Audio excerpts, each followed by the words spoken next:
우리가 함께 보실 하나님의 말씀은 사도행전 1장 8절입니다. 사도행전 1장 8절 말씀 한 절 우리 같이 한 목소리로 읽겠습니다. 시작. 오직 성령이 너희에게 임하시면 너희가 권능을 받고 예루살렘과 온 유대와 사마리아와 땅끝까지 이르러 내 증인이 되리라 하시니라. 아멘. 제가 예전에 고도원 씨의 글 중에 꿈 넘어 꿈이라는 그런 내용을 잠깐 소개한 적이 있었는데요. 고도원 씨가 한 대학원에서 학생들과 나누었던 이야기를 글로 쓴 것입니다. 학생들에게 물었죠. 학생은 꿈이 뭡니까? 그랬더니 학생들이 때로는 교수가 되는 것, 과학자가 되는 것, 혹은 돈을 많이 벌었으면 좋겠다, 이런 다양한 꿈들을 이야기했습니다. 그러자 그 학생들에게 고도원 씨가 또 물었지요. 그 다음은요? 그래요. 원하는 꿈을 이룬 그 다음, 그것은 뭡니까? 즉 꿈 넘어 꿈은 뭡니까? 이렇게 물어봤을 때 물론 농담하는 학생들도 있었지만 꿈 넘어 꿈에 대해서 자세하게 말하는 학생은 없었다. 이런 글을 제가 잠깐 소개했던 적이 있습니다. 저는 오늘 이 질문을 저 자신과 여러분들에게 좀 하고 싶다는 생각을 했습니다. 특별히 2013년도를 시작하면서요. 우리 한국교회는 참 좋은 전통을 많이 가지고 있는 교회입니다. 열심이라는 전통이 있지요. 우리 성도님들 참 예배 참석 열심이시고요. 그리고 또 교회에서 진행하는 프로그램에도 열심으로 참여하시고, 또 한국교회만큼 많은 성경 공부 프로그램, 또 기도의 프로그램을 가지고 있는 나라는 지구상에서 찾아보기 어렵습니다. 그것이 바로 성도님들의 열심히 만들어낸 그런 결과들이겠지요. 그런가 하면 또한 은혜에 대한 갈망도 세계 그 어느 나라보다도 높은 교회가 한국교회입니다. 또한 집회 때마다 성령 충만을 한국교회만큼 강조하는 나라도 제가 보지를 못했습니다.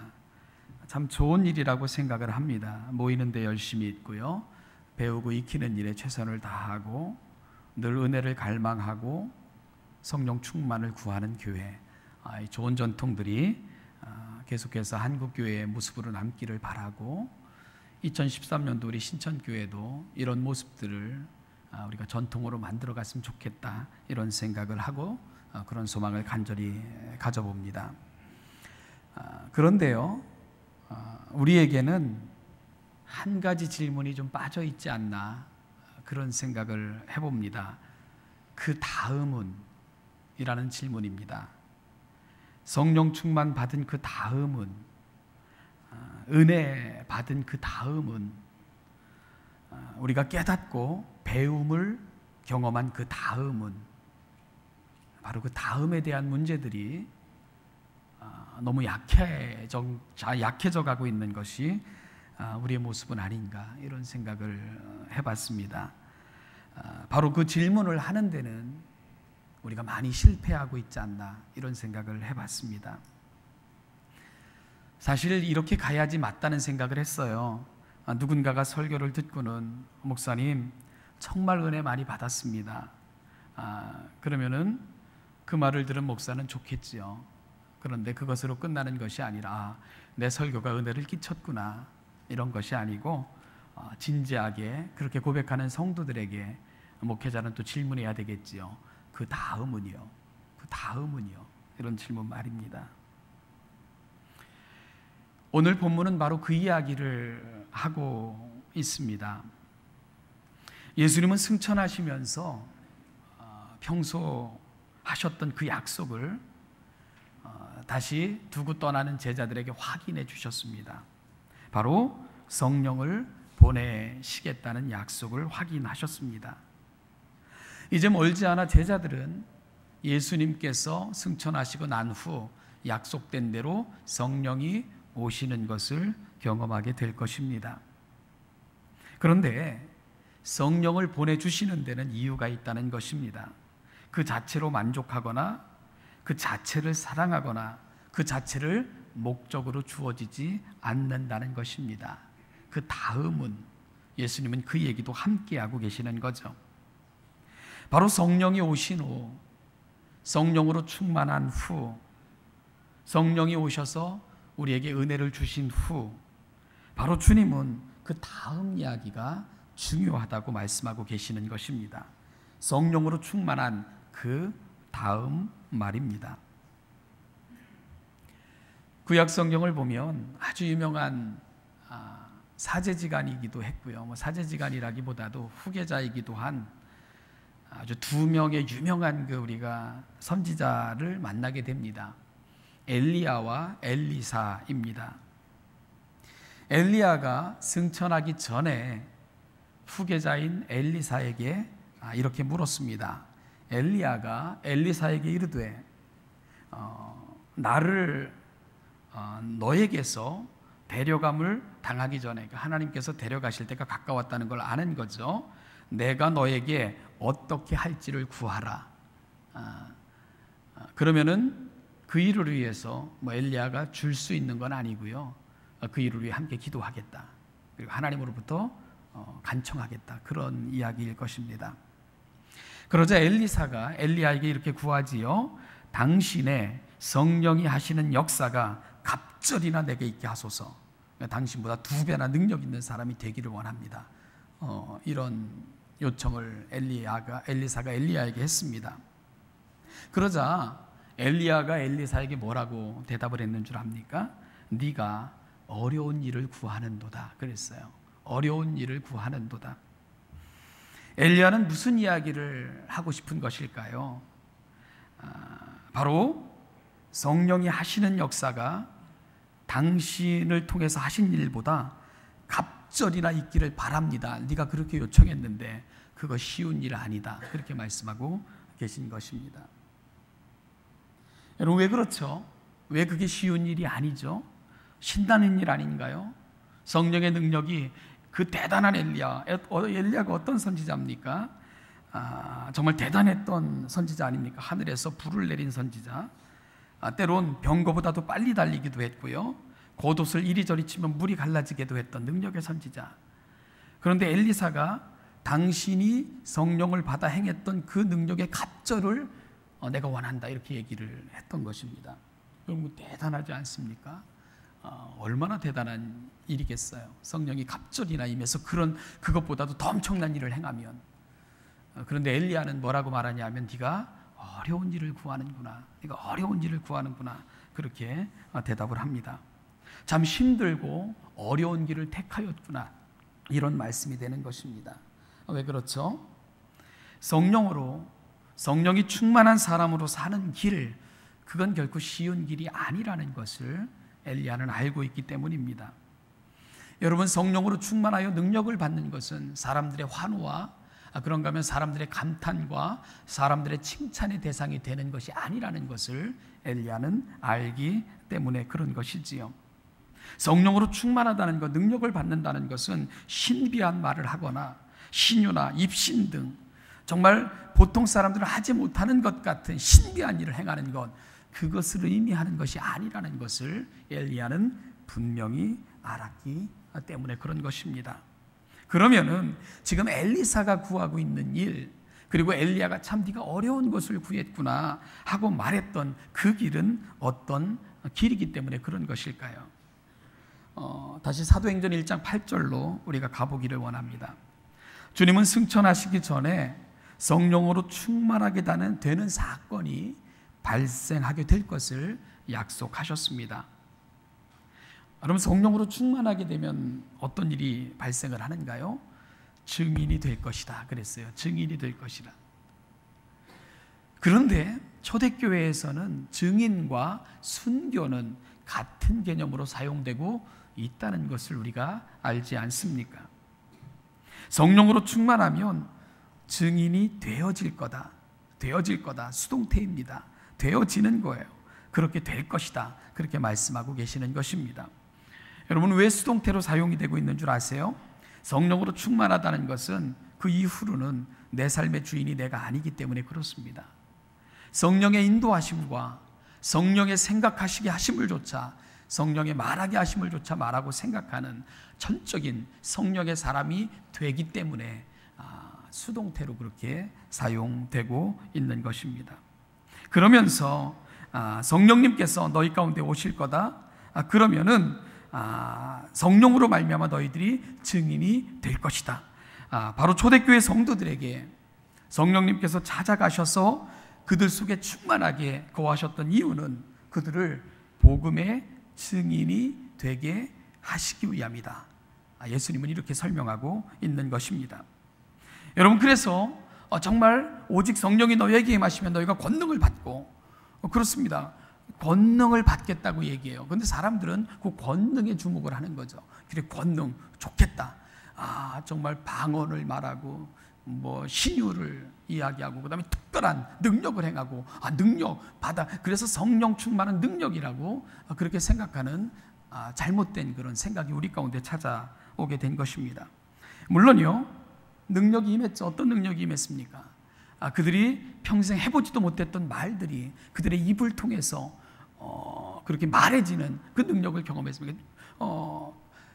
오순절에 각국으로부터 왔던 사람들은, 제자들은 그 나라에 가본 적도 없고 그 언어를 배워본 적도 없는데 그 각 나라의 언어로 말하게 함으로 그 각 나라로부터 온 사람들은 자신들의 말로 복음을 듣는 이런 역사가 생겨나게 된 것입니다. 이런 얘기예요. 성령이 여기에 임했습니다. 우리 신천교회에 세계 각국으로부터 사람들이 모여들었는데 성령이 여러분들의 입을 통해서 영어도 말하게 하고, 독일어도 말하게 하고, 불어도 말하게 하고, 혹은 아프리카 말도 하게 하심으로 모든 사람들이 그 각 나라의 말로 복음을 듣도록 그렇게 하신 것입니다. 능력이죠.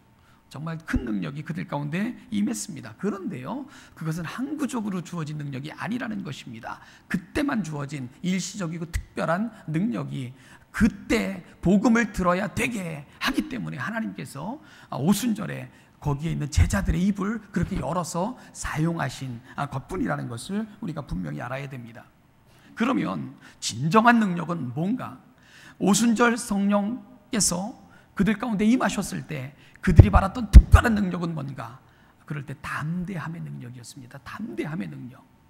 죽음과도 맞서고 고난과도 맞서고 내가 예수의 제자됨을 포기하지 않는 그 담대함, 죽음 앞에서도 강하게 말할 수 있는 그 담대함, 여러분, 그것이 바로 오순절 성령 강림을 통해서 제자들에게 주어졌던 진정한 능력이었던 것을 우리가 알 수가 있게 되는 것입니다.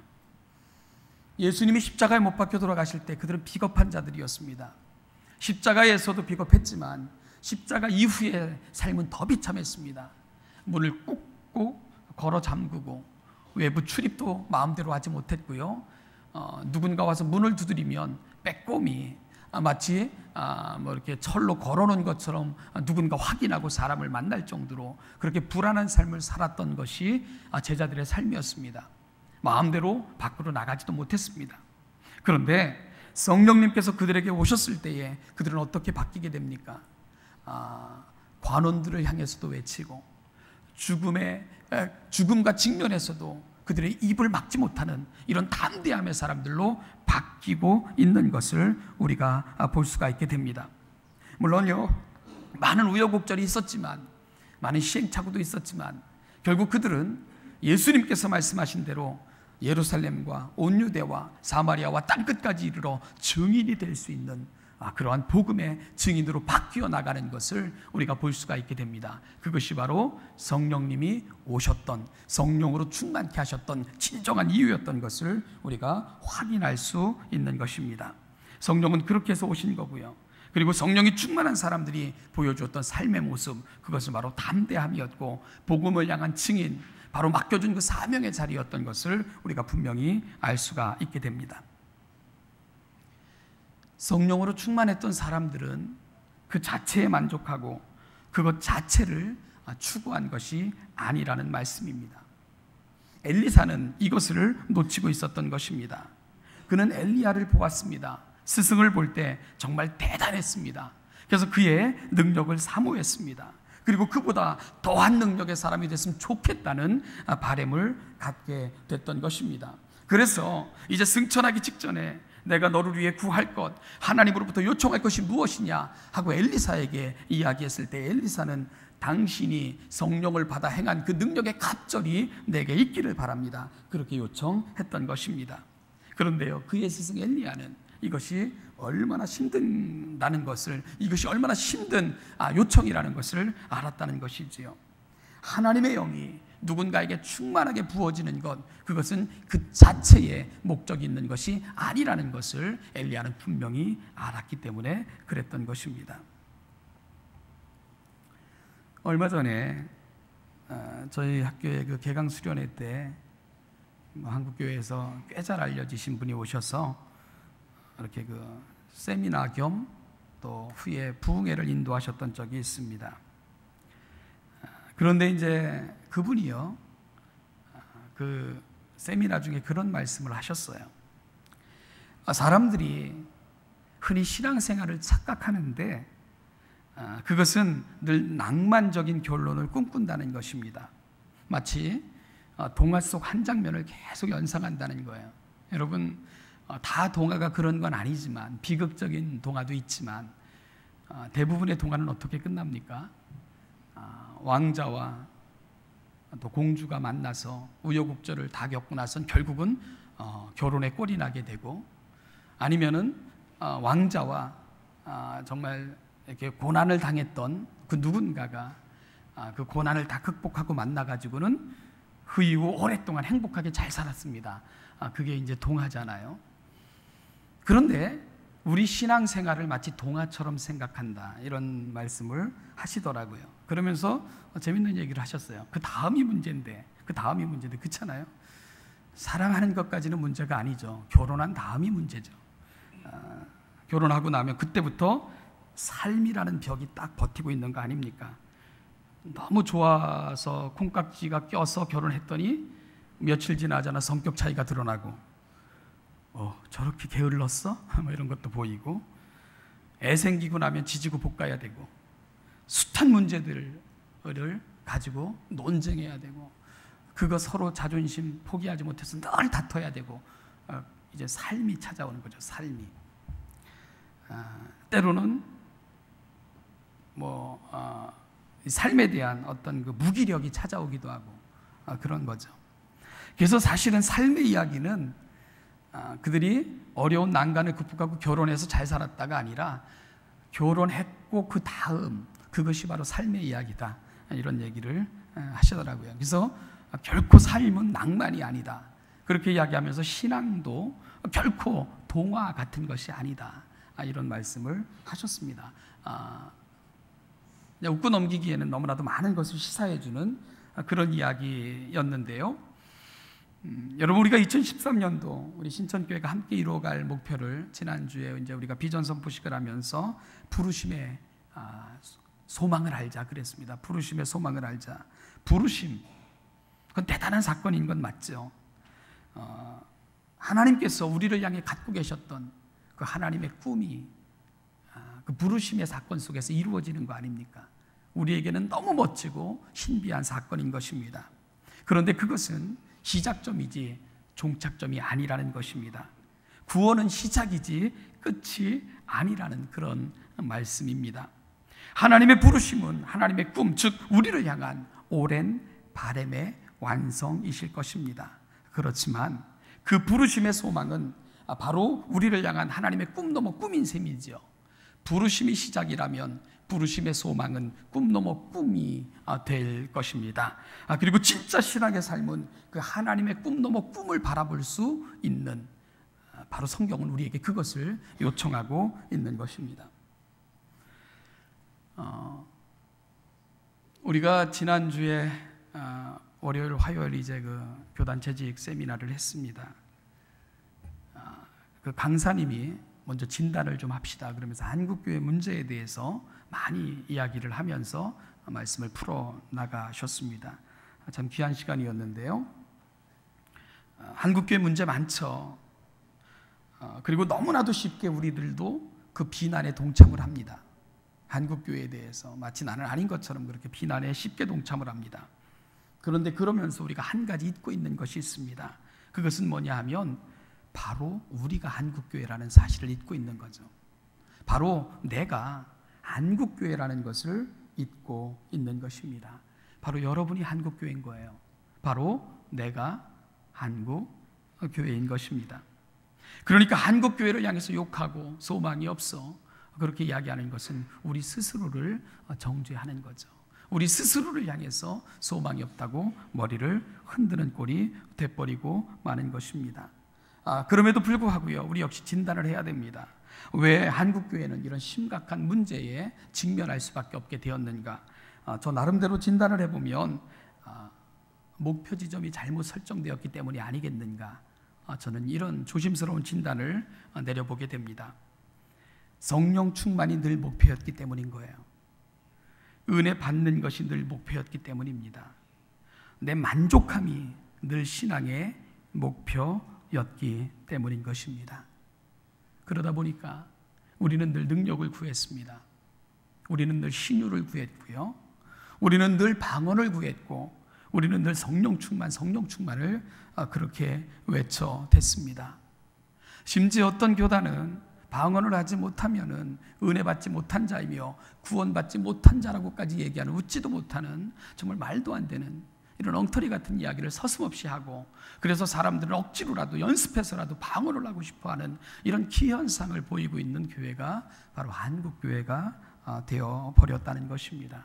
이런 우매한 정말 말도 안 되는 이런 실수들을 우리는 숱하게 저지르고 있는 것입니다. 왜냐하면 목표 지점이 잘못됐기 때문인 것입니다.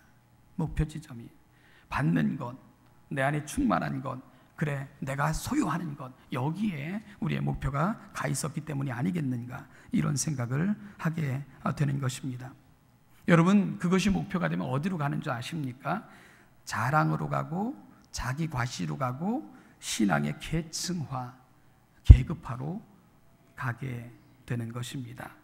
마치요 엘리사의 바램으로 갈 수밖에 없게 되는 것입니다. 그런데 성경을 읽어보면 성경 어느 곳에서도 성령 충만 자체가 목적이었던 적은 없다는 것을 기억해야 됩니다. 성령 충만을 무조건 구하며 기도했던 적은 성경에 없습니다. 그들은 늘 꿈 넘어 꿈을 구했습니다. 바로 하나님이 나를 부르신 그 부르심 안에서, 하나님이 나를 부르셨을 때 갖고 계셨던 하나님의 또 다른 꿈, 즉 부르심의 소망, 꿈 넘어 꿈, 하나님의 꿈에 대해서 그들은 늘 집중했고, 그 하나님의 꿈 속에 자신의 삶을 담기를 원했던 것이 정말 하나님을 만난 사람들의 고백이었고 소망이었던 것을 우리가 알게 되는 것입니다. 하나님의 시선이 머무는 곳, 그들은 그곳을 바라보기 위해 얼마나 애쓰고 힘썼는가를 우리가 놓치지 말아야 된다는 것입니다. 그래서 머레이라는 유명한 신학자가 있습니다. 그분이 신약학자 중에 한 사람인데, 그분이 쓴 사도행전 강해가 아주 좋은 책입니다. 그런데요, 그분이 사도행전 연구에서 이런 얘기를 했습니다. 우리 교인들은 잘못하는 게 있다. 사도행전에는 충만 자체를 위해서 기도한 흔적이 없다. 그런데 우리는 충만만을 구하고 있다. 그렇게 진단을 했어요. 사도행전을 쭉 연구해본 사도행전 전문가가 이야기해요. 사도행전을 다 연구해보면 성령 충만 그 자체만을 목적으로 구한 적은 한 번도 없다는 것입니다. 그런데 사람들은 성령 충만만을 구하고 있다, 이렇게 진단을 하고 있습니다. 여러분, 오히려 우리를 부르신, 그리고 그 부르심을 통해 하나님이 우리가 보고 싶어 하시는 그 하나님의 꿈 넘어 꿈, 그걸 바라보고 있을 때 거기에 성령이 주어진 것입니다. 그리고 성령이 함께 하신 것입니다. 그리고 능히 그렇게 살 수 있도록 도와주시고 능력으로 함께 하셨던 것입니다. 이걸 놓치지 말아야 된다는 것입니다. 2013년도는 이런 전통이 우리 가운데도 이렇게 생겨날 수 있기를 간절히 소망합니다. 하나님께서 제게 이런 은혜를 주셨습니다. 하나님께서 제게 이런 충만함을 주셨습니다. 그래서 저는 이렇게 살고자 합니다. 여러분, 여기까지 함께 나아가는 저와 여러분들이 되시기를 바랍니다. 오늘 말씀을 통해서 저는 이런 깨달음을 얻었습니다. 오늘 성령님께서 제 마음속에 강력하게 역사하시는 그 은혜를 경험했습니다. 그래서 저는 이렇게 살고자 합니다. 여러분, 여기까지 나아가야 된다는 것입니다.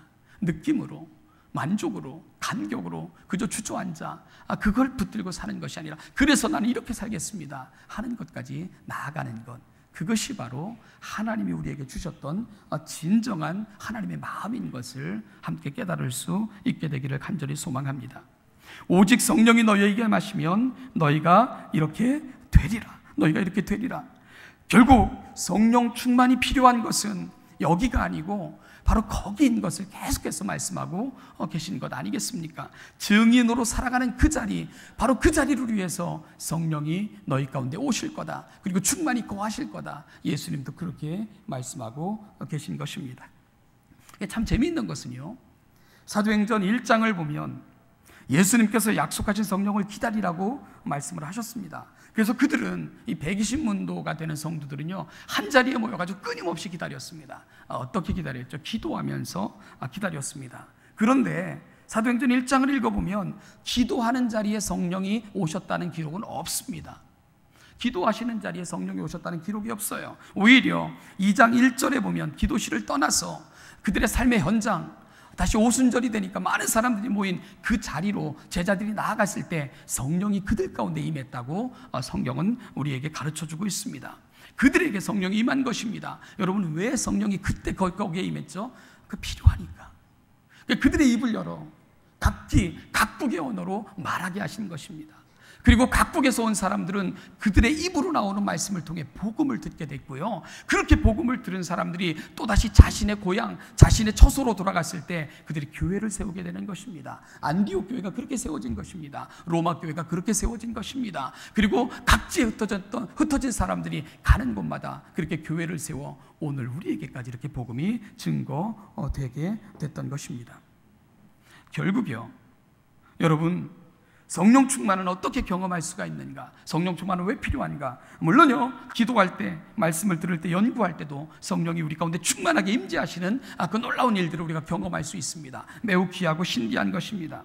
그러나 사도행전 전체를 보더라도 성령님이 더 강하게 늘 역사하시고 함께 하시는 것은 무조건 앉아 은혜를 구하는, 성령 충만을 갈망하며 성령 충만을 외치는 자리가 아니라는 것을 우리가 분명히 기억해야 됩니다. 내가 부르심을 받았다는 소망을 안고 이제 우리에게 주어진 그 삶의 자리로 나아가서 내가 어떻게 하나님의 꿈 넘어 꿈을 향해 나아갈까? 그 하나님이 내게 주신 그 부르심의 목적, 이유, 하나님이 내게 기대하시는 그 삶을 살까 고민하며 아파하고 투쟁하며 때로는 싸워나가는 그 현장, 그 자리에 성령은 늘 강하게 역사하셨다는 것을 우리가 놓치지 말고 잊지 말아야 된다는 것입니다.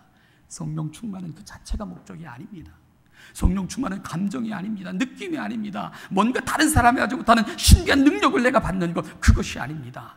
하나님의 부르심의 소망, 그분의 시선이 머무는 곳, 그분이 내게 주신 그 삶의 자리에서 그분 자녀답게 살고자 할 때 그렇게 우리 가운데 강하게 찾아오셔서 도우시고 격려하시고 또한 우리 가운데서 역사하시는 하나님의 강력한 역사인 것을 우리가 함께 고백하는 이 아침이 될 수 있기를 간절히 소망합니다. 여러분, 좋은 무기가 필요한 자리는 전쟁터입니다. 군인들이 훈련할 때는 실탄이 없는 총을 가지고 연습을 하지만 정말 강력한 무기가 필요한 것은 적과 대처하고 있는 그 바로 전쟁터이라는 것입니다. 성령이 여러분과 함께 하시고 강력하게 역사하시는 것은 주저앉아 찬송하며 늘 말씀드릴 수 있는 이곳이 아니라 여러분의 삶의 현장이라는 사실입니다. 그곳에서 여러분이 하나님의 자녀답게 하나님의 자녀로 싸우고 또 싸워 승리하고자 할 때 하나님은 불같은 정말 능력에 정말 우리가 싸우고도 남으면 담대함으로 그렇게 여러분 속에 역사하실 것이고 그렇게 도우실 것이고 결국은 승리할 수 있도록 그렇게 만들어 주실 것입니다. 오직 성령이 너희에게 임하시면 증인이 되리라.